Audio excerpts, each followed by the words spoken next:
Good evening. In this special session on logical reasoning, previous year questions discussion, I want to start with brushing up a few of the concepts which have already been taught to you in detail in the class.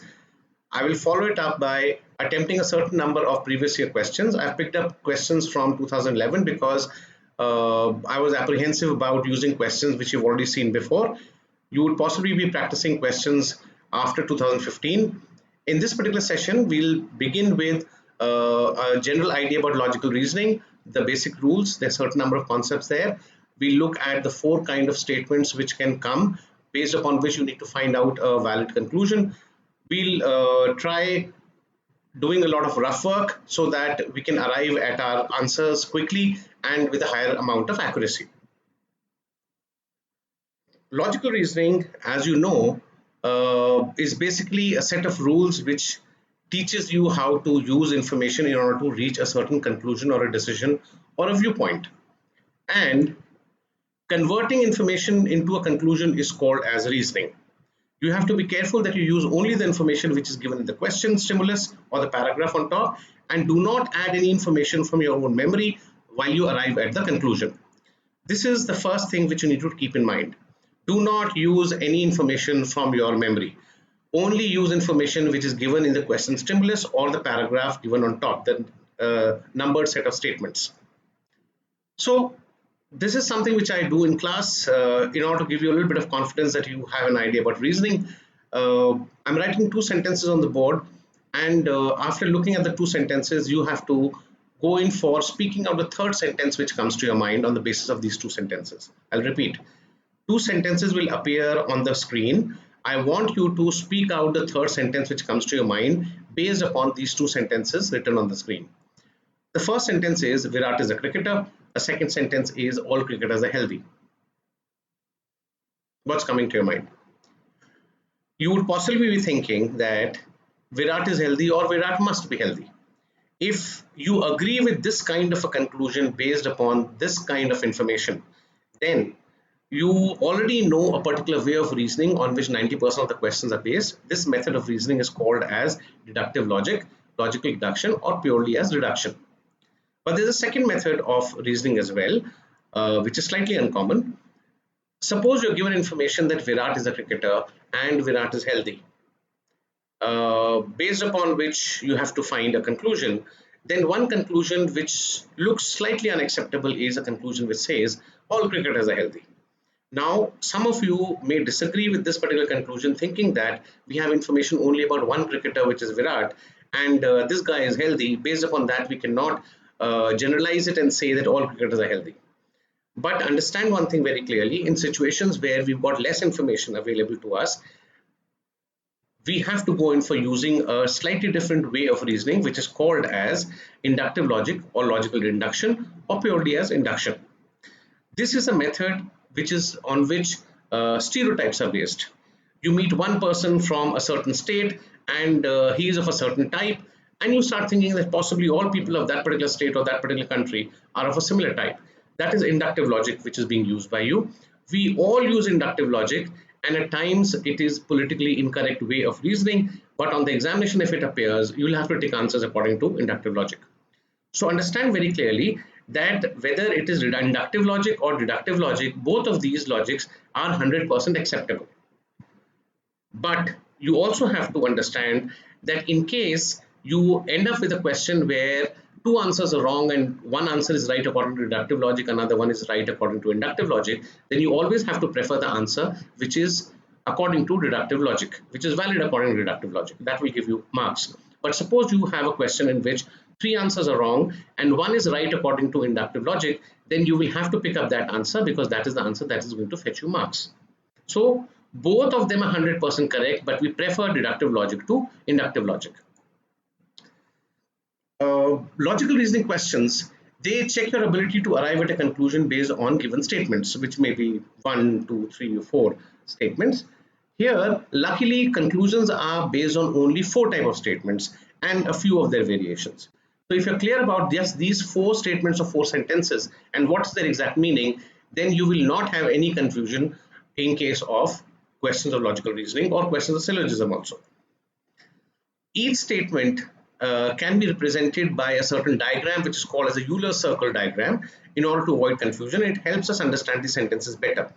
Also, there is a second method of solving questions of logical reasoning which is called as the AEIO method, but that is a method that we are going to keep away from because it involves a lot of rules and laws, and you cannot check for all of those rules and laws being followed in case of the valid conclusion that you're choosing. It takes a lot of time and there's still a lot of scope of making mistakes. People who are doing a master's in philosophy or people who are doing a PhD in philosophy need to understand that method and master that method. You do not have the time for that particular method. So attempt all questions by the Euler circle method. Some people incorrectly call it as a Venn diagram method, which is wrong. So in case of Euler circle, suppose we're talking about boys, then under this method, boys is represented by a certain circle. Anyone who is a boy has to be inside the circle, and anything which is outside the circle cannot be a boy, will not be a boy. That is how Euler circle are basically used. So let us look at the four types of sentences which appear in case of logical reasoning questions. The first type of sentence is the one which says things such as all boys are geniuses or all X are Y. And whenever you come across this kind of sentence, one diagram which can clarify the meaning of this particular sentence could be a diagram where a single circle represents geniuses as well as boys. But although this diagram clearly shows the information of this particular statement that all boys are geniuses and it's right according to that, but this diagram also gives some extra information which is not acceptable here, and that information is that all geniuses are boys. It is also giving extra information that all geniuses are boys. That is the reason why this is not a diagram which we are going to make while solving questions. We are going to use a different kind of a diagram which would look somewhat like this. This is the ideal diagram for the first type of statement which says all boys are geniuses. Here boys is a circle inside the circle of geniuses. So we have two circles, but take care that we actually have information only about this green area. We know about boys who are geniuses. We know about geniuses who are boys, but we actually have no information about geniuses who are not boys. So based upon this statement, or that all boys are geniuses, we cannot say that all geniuses are boys. We can also cannot say that there are some geniuses who are not boys. Although we do make this diagram, but keep in mind that any conclusion which is based upon this question mark area, that conclusion has to be an incorrect conclusion. Conclusions which are based upon this area may be right or they may be wrong, they may be valid or invalid, but every conclusion which is based upon this area in case of this kind of a statement is an invalid conclusion.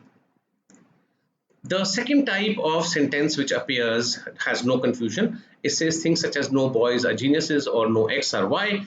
Automatically, we are going to make two separate circles which would not have an interlocking common area, and there is no confusion in case of this particular diagram for this second kind of a statement, no boys are geniuses.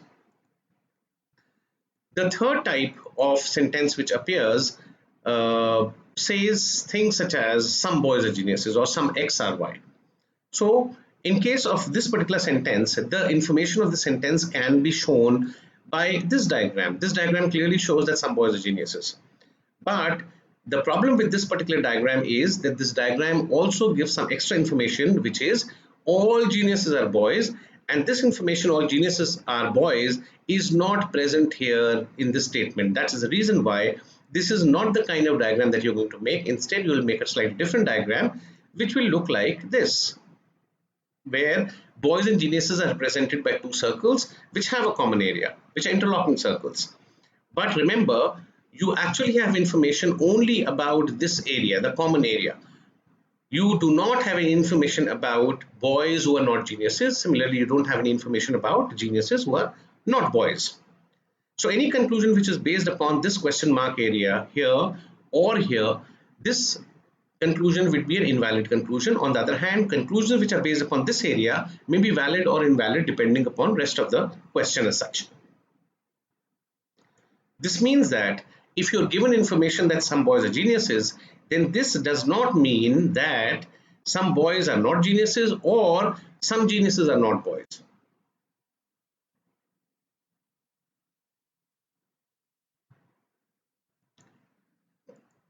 The fourth kind of sentence which will appear will be the one which is a variation of sentence 3. some boys are not geniuses.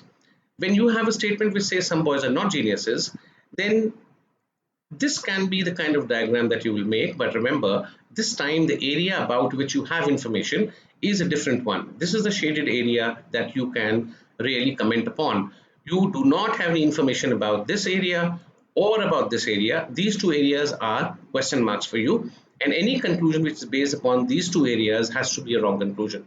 A conclusion based upon the shaded area about which you have information may be valid or invalid depending upon the rest of the question. So always remember that if you are given information that some boys are not geniuses, then this does not mean that some boys are geniuses, which is a big mistake that we make. Or some boys are not geniuses does not mean that some geniuses are not boys. We don't have these two information from this particular statement. Now, apart from these four statements, there are other areas which cause a lot of confusion for students. So let's clear that particular part up. The first confusion that students have is with respect to the meaning of these two statements and the difference between them. A statement which says all boys are geniuses and another statement which says boys are geniuses. You've already seen the diagram for all boys are geniuses. You know that it would be two circles, the circle for boys inside the circle for geniuses. Figure out what is the meaning of this statement through a diagram and try to think whether these two sentences, they have the same meaning or do they have different meanings. So some of you may think that these two statements mean the same, others would have an idea that possibly these two sentences have different meanings. So let's see what the real situation is. Words such as all, some, few, most, 20%, a particular number, etc. These give us an idea about quantity in a sentence. That is the reason why they are called as quantifiers. Sentences which do not have quantifiers, like the second statement, always remember that if a sentence which has been given to you in a question does not have a quantifier, it basically means all. As a result of which, the diagram for both of these sentences will be the same. The circle for boys inside the circle for geniuses. This is the first confusion cleared. Come to a second one. Some questions may have a lot of humorous language. For example, you may end up getting a question where statement 1 says all cows are buffaloes, some buffaloes are goats, some goats are girls, some girls are not buffaloes, no girls are boys, based upon which they'll ask you to find out whether this conclusion is valid or not, that some boys are buffaloes. This kind of question, when it appears in the heat of the examination, when you're under a lot of pressure and tension with butterflies in your stomach, when you see this particular statement, you give yourself a smile and a lot of tension gets eased. I agree. At the same time, you start getting casual after you do this question, and while doing this question also, you will possibly smile at this question and will not be able to give your 100% to this question. Remember, whenever humorous language is used in questions, the purpose is to distract you. And all of these technical terms which are used here, cows, buffaloes, goats, girls, boys, etc., they don't mean the same cows and buffaloes or goats and girls and boys that you know about. Instead, these are technical terms. If you replace this cow with an X, this buffalo with a Y, and this goat with a Z, and girls with an A and boys with a B, then you'll possibly get this question correct most of the time, or better, because you will not get confused with the meaning of these words. So these words don't mean anything. The cows, in case of questions of logical reasoning, do not mean the cows that you know about. Buffaloes are not the same. So if you replace them with an X, Y, and Z, then you'll possibly end up getting this question's answer faster and more accurately. So don't worry about the meanings here. Don't start thinking when you look at this question. Just make the diagram. Another confusion is about the usage of the word only. Only is a simple word which everyone knows about. But when sentences containing the word only come on the exam, and there are many sentences or more than one sentence, then this creates a lot of confusion. So see if you can make diagrams representing the information of these four statements. I'll give you 30 seconds for doing that.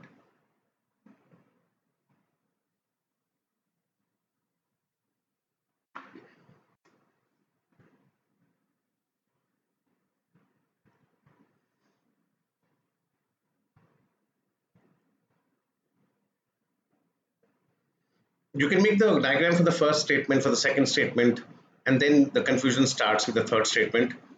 And by the time you reach the fourth statement and you make a diagram for it, you'll start reconsidering the first statement's diagram.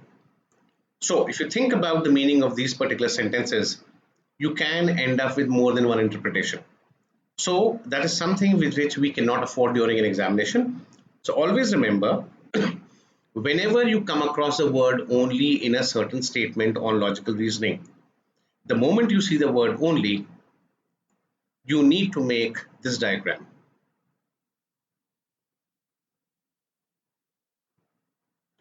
A diagram with two concentric circles, one inside another. And how will you decide what will be the outer circle or inner circle? The rule is, whatever word comes after the word only, that will always be the outer circle. The other one would be the inner circle. So the statement for first statement, its diagram is this one.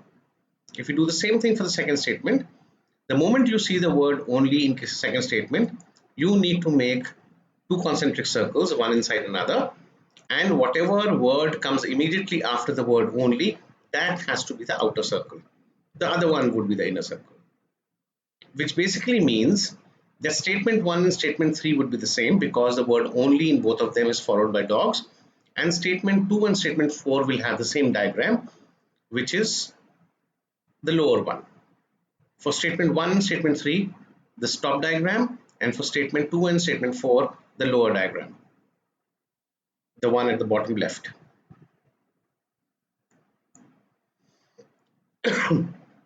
So now let's go in for solving two kinds of questions which come in case of this exam. There are lots of other designs in which the same stuff can be asked. The first type of question which will appear on your exam will be a question in which a single statement is given followed by a certain number of conclusions. These conclusions can be 2 to 4, any number.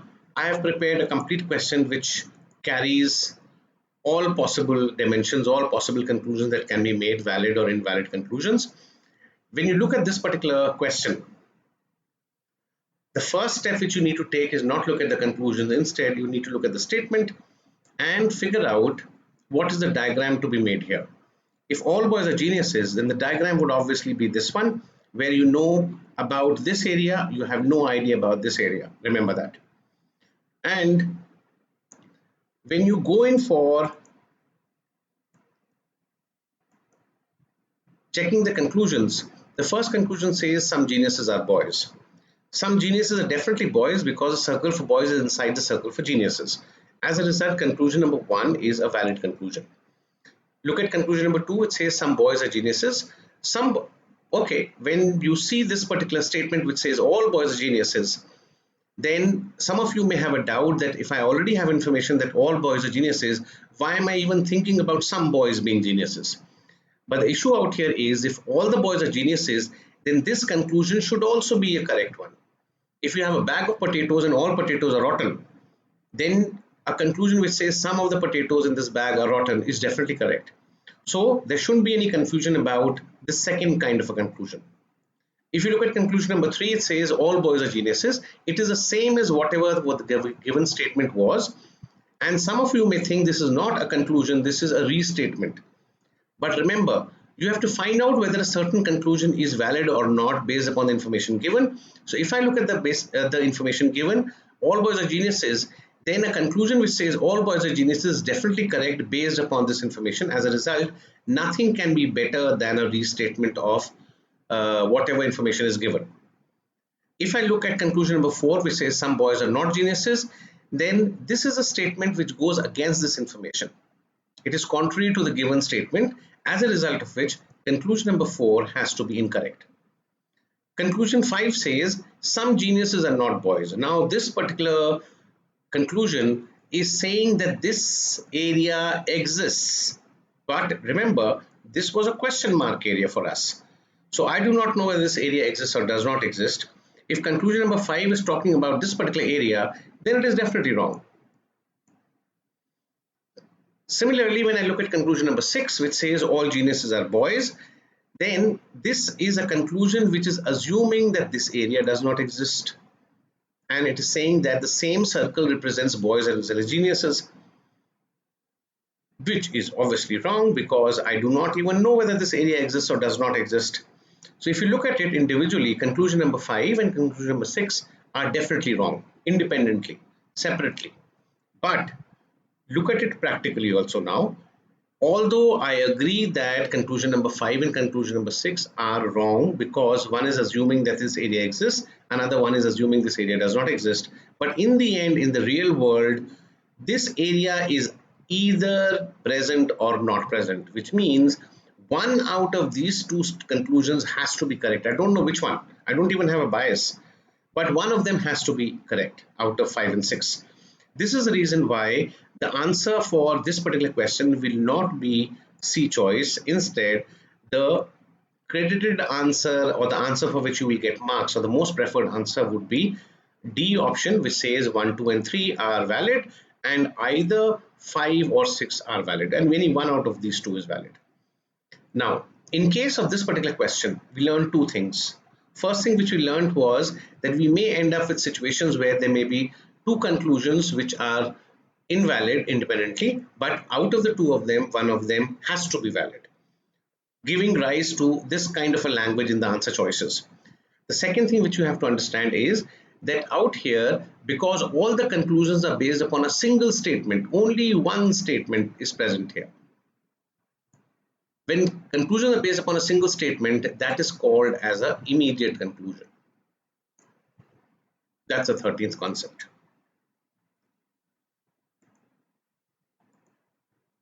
You can pause at any stage while watching the video in case you get a feeling that I'm going too fast.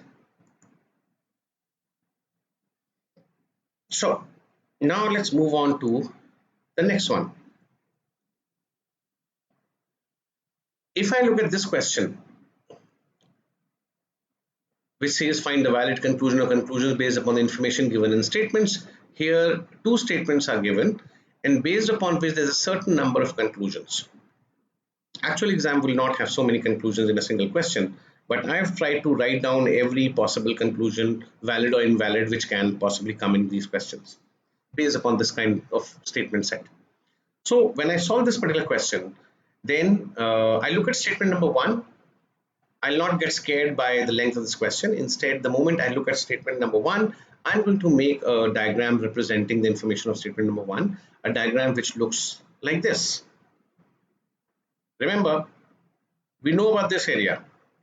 We have no idea about this area. This is the unknown for us. The second statement says all vehicles are registered. As a result, I incorporate the diagram for statement 2 within this particular diagram. So I make the diagram for registered here, and registered obviously has to come outside vehicles. Now based upon this, now when I look at conclusion number 1, which says some vehicles are cars, yes, some vehicles are definitely cars. Perfectly right.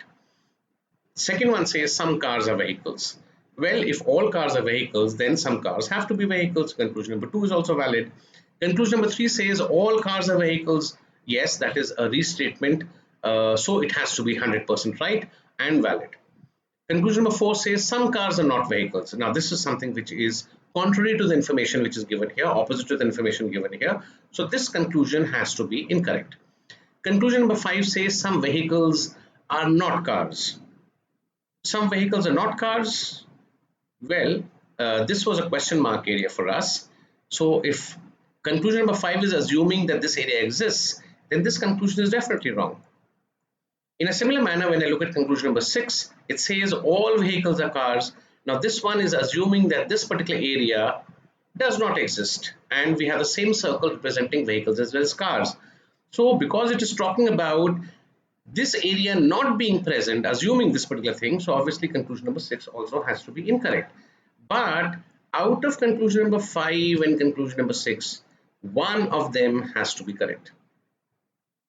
So far my answer is conclusion number 1, 2, 3 and either 5 or 6 are valid. Then I look at conclusion number 7. Conclusion number 7 says all cars are registered.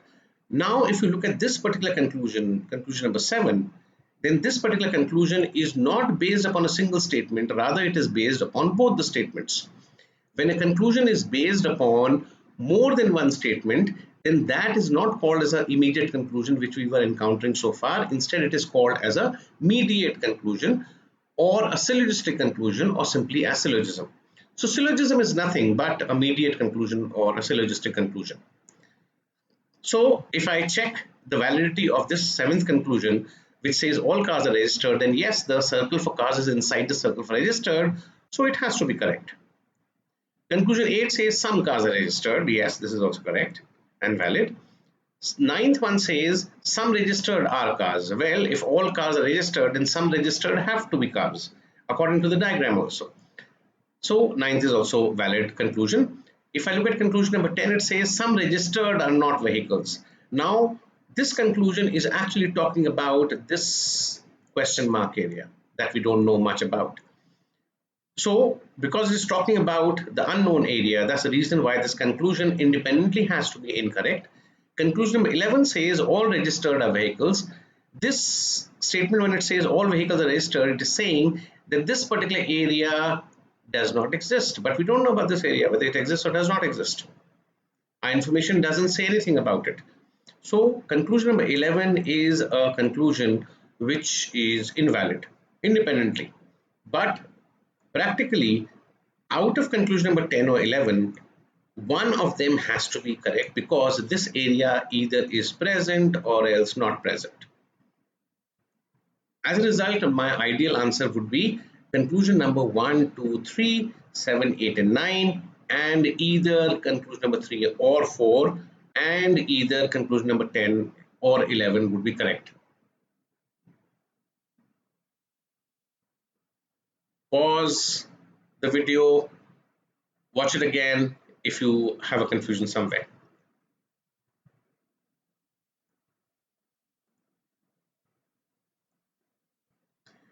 Then we move on to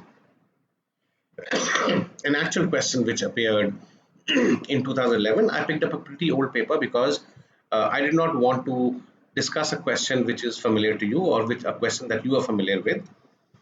If you look at this particular question, it says consider the following statements. 3 statements are given. Based upon those 3 statements, you had to find a particular option which you would choose as a valid conclusion. So to make things easier, I've given a legend here for all the technical terms which have been used. And when we look at the first statement, it says all artists are whimsical. If all artists are whimsical, I'll possibly have to make a diagram for artists and whimsical in this manner, where artists would be inside the circle for whimsical. Then I read the second statement which says some artists are drug dealers. If some artists are drug dealers, then I know the relationship between artists and drug dealers, but I have no idea about the relationship between whimsical people and drug dealers. So I'll have to possibly make diagrams in such a manner that all possible relationships which are possible between whimsical people and drug addicts, they are cleared. As a result, when I make a diagram for drug addicts, this could be one position for drug addicts, and this one shows a relationship that all drug addicts are whimsical. I can have a bigger diagram for drug addicts, which possibly can be placed in this particular manner. So I have 2 diagrams for drug addicts here because I do not know the relationship which whimsical has with drug addicts. So I'm writing down all possibilities. I'm not assuming anything at all. Once I've made this diagram, then I look at the third statement which says frustrated people are prone to become drug addicts. So if frustrated people are prone to become drug addicts, it means some of them become drug addicts, others don't become drug addicts. And there can be other kind of people also who can become drug addicts. And there'll be a lot of frustrated people who will be of different types. Some of them may be whimsical, others may not be whimsical. As a result, a diagram which represents that relationship could be this diagram for frustrated people. I do not know the relationship of frustrated people with artists. So I don't know whether this area exists or does not exist. I do not know the relationship of frustrated people with whimsical people alone. But I definitely know that frustrated people are prone to becoming drug addicts. So there has to be an overlap between frustrated people and drug addicts. But I don't know where that overlap really lies. Based upon this, now when I look at answer choices, then the question says from the above three statements, it may be concluded that here option A says artists are frustrated. Artists are frustrated means all artists are frustrated. But I see this particular area here of artists who are not frustrated. As a result of which, I have a clear exception to option A. That is the reason why it is not the valid conclusion. It gets kicked out. Then I look at the second option, which says some drug addicts are whimsical. Some drug addicts are whimsical. Yes, some drug addicts have to be whimsical. If I'm talking about this area, in case of both the diagrams, then these are drug addicts who are artists, and all of the artists are whimsical. That means there have to be some drug addicts who have to be whimsical. That is the reason why option B is definitely correct. Now, if I'm 100% sure about my abilities in handling logical reasoning, I should simply move on to the next question and not worry about option C and option D. But just for the sake of practice, let's have a look at them. Option C says all frustrated people are drug addicts. All frustrated people are drug addicts. Are all frustrated people drug addicts? No, I only have information that some frustrated people will be drug addicts. And even, I was not even sure about that because they were prone to becoming drug addicts. That is the reason why C as an option has to be kicked out. It's a wrong option. D says whimsical people are generally frustrated, but I don't see that complete overlap here between whimsical and frustrated. I do get an impression of certain area here and here of whimsical people who are not frustrated. That is the reason why I will kick out this option as well, and I end up marking B Bombay as my right answer.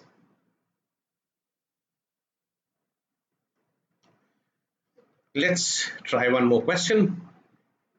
Again, from the 2011 paper. This was 18th question. It says examine the following statements. Three statements were given, and based upon which you had to pick up a certain answer, which had to be the right conclusion, a valid conclusion.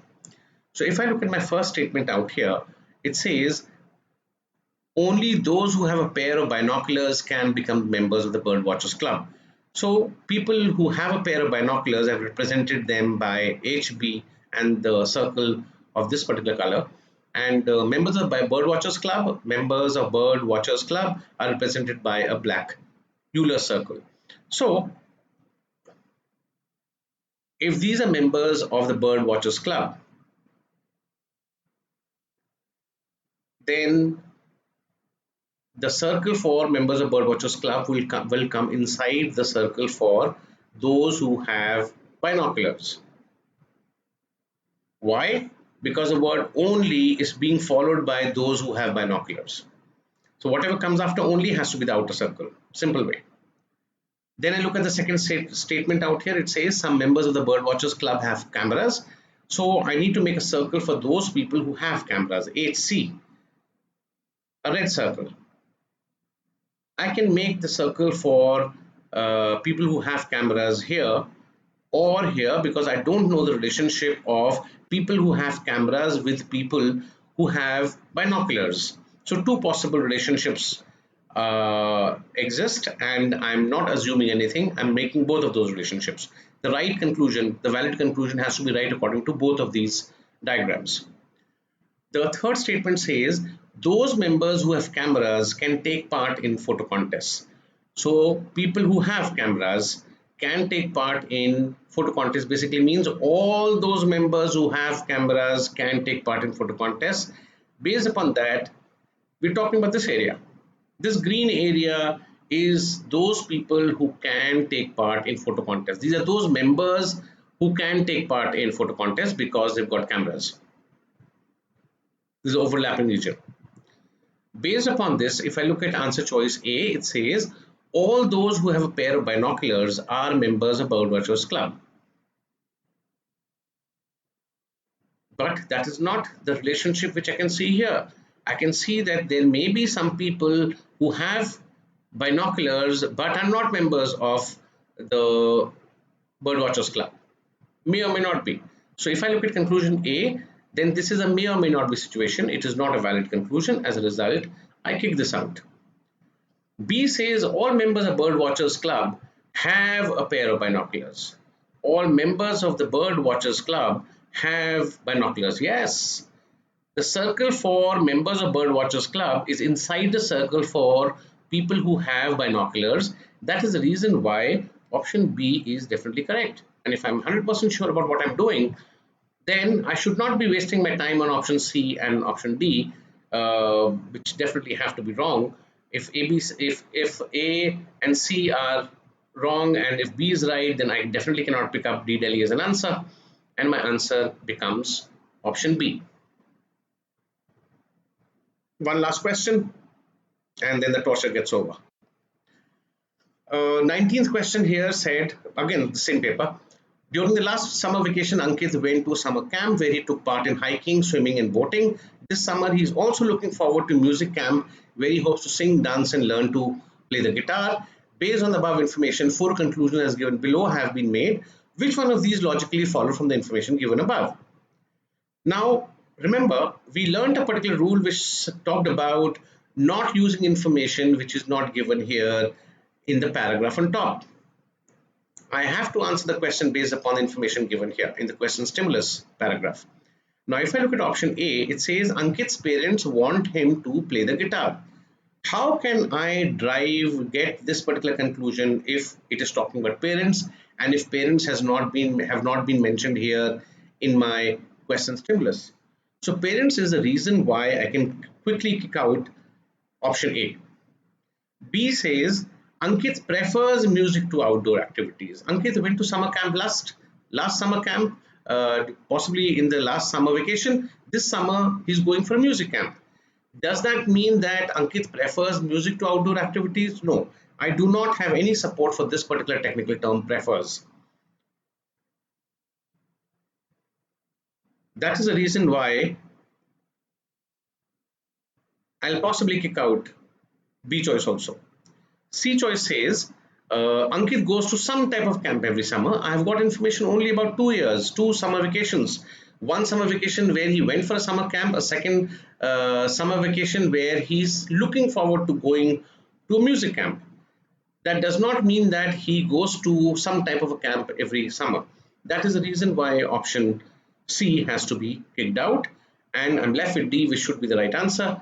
And let's cross check it again. It says Ankit likes to sing and dance. Yes, I've got some words here. He's looking forward, where he hopes to sing, dance and learn to play.